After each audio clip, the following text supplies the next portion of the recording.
How's it going, folks? Welcome back to the channel. Hope you're all staying safe. Sorry it's been a short while. I've been ridiculously busy selling off my kidneys to pay off Tom Nook's endless debt for the past few weeks. That was an Animal Crossing joke before anyone gets seriously worried about my financial situation. Although with the price of Switch games at the moment, maybe you should be. Am I right? Yes. Thank you. Sorry. No, cheers. Oh, really? Yeah? On the breasts? Today's video is slightly random, I'll be the first to admit it, but I thought I'd put it to you guys to see what you guys wanted to see next on the channel, and apparently you all like random, so here we are. But I got thinking recently about all those actors that I now think very differently to what I used to think on them. I had very strong opinions, I know those opinions have changed. You know the ones, those actors that had a rough start with maybe some pretty poor roles that never really made you think much of them, or they've just endlessly played the same type of character, and then one day it's just wham. Oh hi, how's it going? Yeah, not too bad. You're suddenly hit with that realization that, oh, perhaps that actor who, up until now, for whatever reason, I've placed a very particular opinion of, isn't actually solely defined by that very opinion that up until now, for whatever reason, I placed upon them. Jesus Christ, Stu, that line was way too long. Might as well have been fucking Shakespeare. So without further ado, let's talk about some films that changed my mind on some actors and actresses. Everyone's welcome here. Before we get cracking though, here's the obligatory reminder that you should definitely subscribe if you haven't yet and you like what you're seeing. I mean, we haven't technically really started the video at all yet, so it's a little bit of a risk, but hey, it's Saturday. Take a risk? So we're just going to plow through this list, not sure how many are on there, not going to count. And this first one for me is probably the big one, to be honest. So common sense would say, leave it to the end. Not me though, I like to live dangerously. It's the main reason I sort of thought of this video, to be honest, because I often find myself thinking, that was a big acting glow up. It's Kristen Stewart in Personal Shopper. Holy shit, this film is good. But within this film is a fucking amazing performance from Kristen Stewart. I had never given any thought to Kristen Stewart being a good actress before this. I'd only really seen her in the Twilight Saga. Don't need to explain why that wasn't perhaps the best first impression of an actress. She delivers lines there with about as much enthusiasm as a literal dead body. It's bad. And I think from that, a lot of people just sort of wrote her off as, well, not a great actress. But Personal Shopper, and in fact her whole career after that, kind of just proves that first impressions aren't everything, and it also sucks that your first impression is Twilight. Forget about them. She's fucking amazing. This was the film that sold me on her. She's so good in Personal Shopper. I think it definitely shows that an actor's role isn't exclusively limited to how good they are as an actor. It also has to take into account the director they've got and the people they're working with, because she's not even that much more sort of charismatic in this film than she might be in something like Twilight. It just has so much more meaning to it, and it just works. Wherever it didn't work in the past, now it just does. I went from being slightly annoyed by the fact that Kristen Stewart shares my name, and even in some capacity, to just fucking loving this. Yes! Kristen Stewart, please. But let's stick on that Twilight theme, because the next on the list is Robert Pattinson, who, you guessed it, also ended up being a fucking amazing actor. First time I watched a film with Robert Pattinson in and thought anything other than this guy sucks was Good Time, when he very much doesn't suck. He's so good in that film. And again, like Kristen Stewart, I mean, they've definitely grown as actors from Twilight, but I think it's also down to the fact that they've actually got directors that know what they're doing here that can guide their performances. Because watching Robert Pattinson in Good Time was like watching an entirely different person perform than the shit you see in Twilight. There's just so much more energy, and at the very bottom level, it just feels like he enjoyed turning up to set on the days he was in Good Time. And when you watch Twilight, you just think, he dragged himself onto set, didn't he? And again, I will now watch anything he does in any future films. Complete fucking 180. A lot of love for the Twilight stars, which teenage me would be very surprised to be hearing coming out my own mouth. What can I say? They're just good. They're good actors that were in a bad film. Films, plural. There were many of them.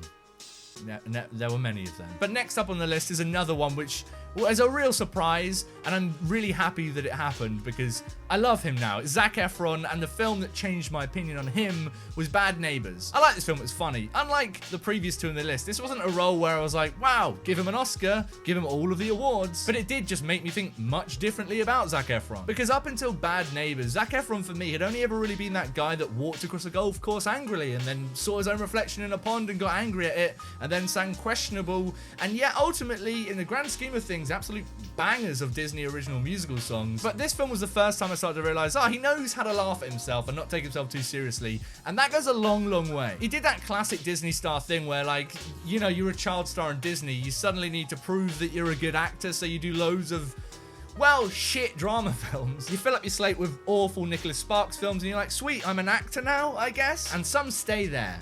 They really do just stay there.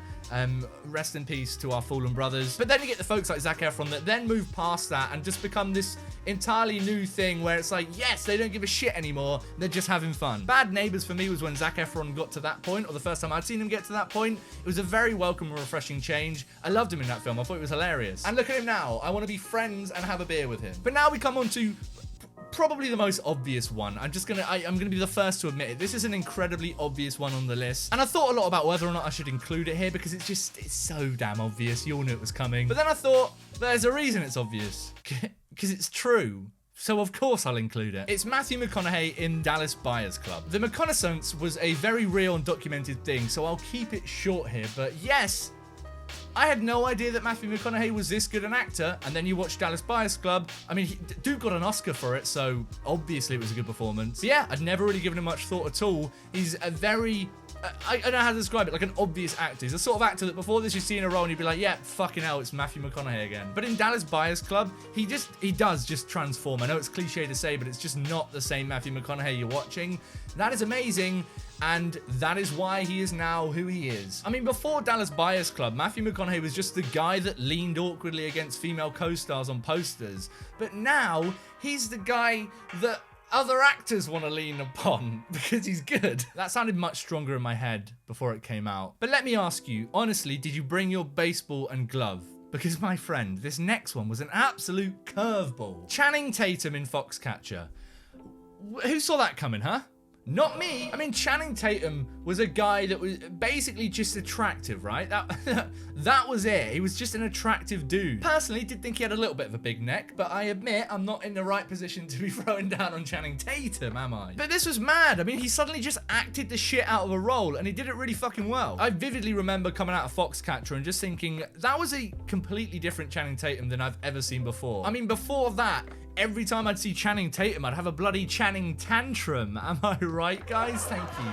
Thank you. Oh, again on the breasts? Really? Okay. It was just strange to me seeing Channing Tatum act. That was weird. And now when he comes on screen, I'm like, Channing Tatum, what a guy. Now this next one, admittedly, is a little bit it's cheating. I'm cheating a little bit. Because this isn't an actor that I disliked before seeing this film.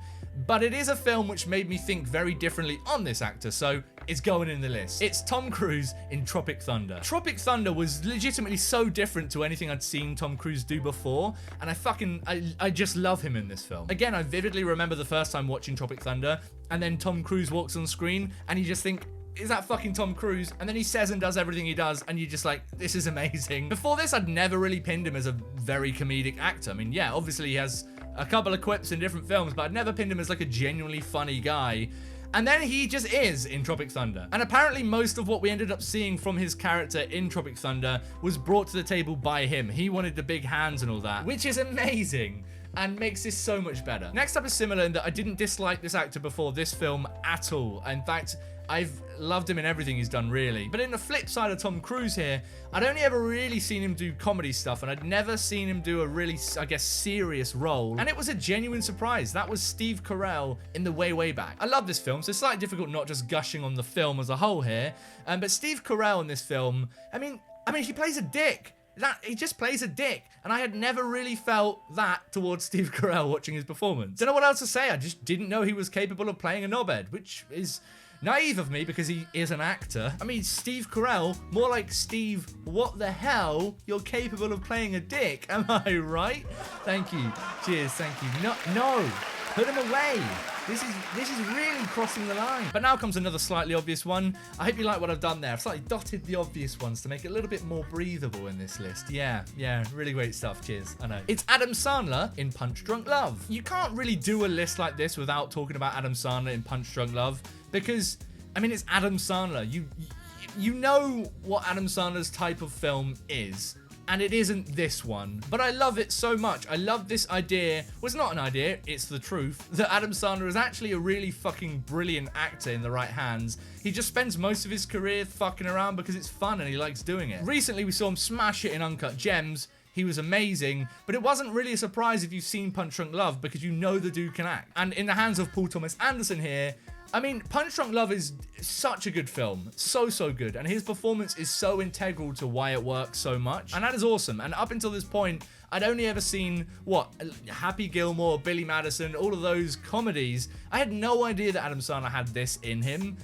What a breath of fresh air. I mean, it's just fucking amazing. It's such a good film, and Adam Sandler is just a different person in it. But now we come on to the final one on my list here. It's Marlon Wayans in Requiem for a Dream. Don't know why I delivered that like some kind of daytime fucking true crime series. And then they found it.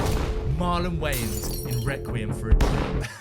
Before I watched Requiem for a Dream, which, if you haven't seen it, is utterly depressing. But before I saw this film, I'd only seen Marlon Wayans in Scary Movie 1 and 2.